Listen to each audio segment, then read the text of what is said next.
book claims Biden exploded as Afghanistan collapsed during his vacation. Give me a break.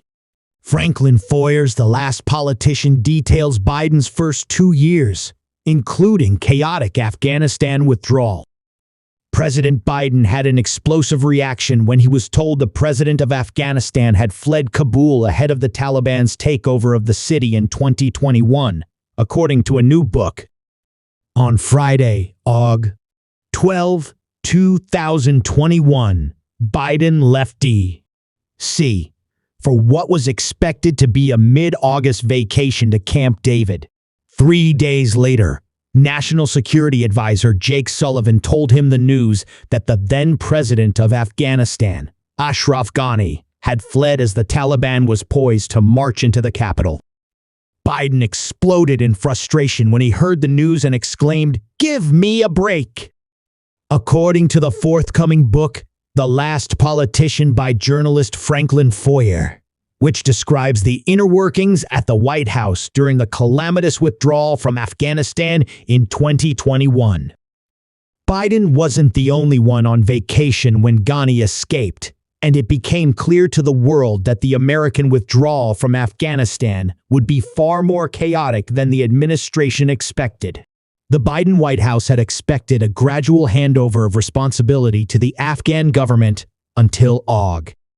31, 2021, when the Taliban would begin to take an active role in governing the country. Instead, the Taliban rapidly took over territories as the U.S. moved out of various bases and were marching on Afghanistan before Ghani fled, fearing for his life.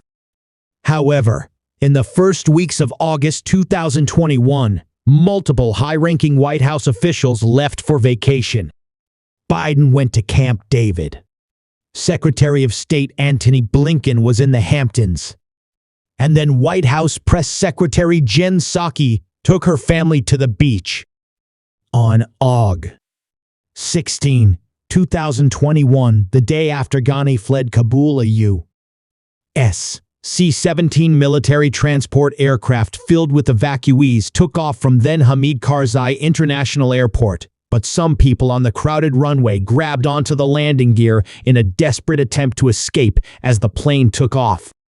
Upon seeing the images of Afghans falling from the sky, which became some of the most dramatic scenes of the evacuation, Psaki knew she had to leave her family vacation, Foer wrote.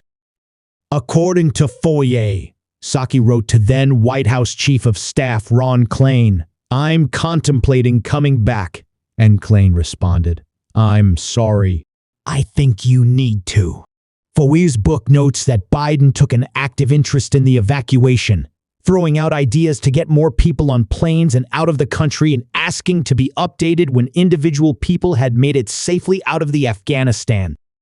The Biden administration evacuated more than 120,000 people from Afghanistan as the country collapsed under Taliban pressure.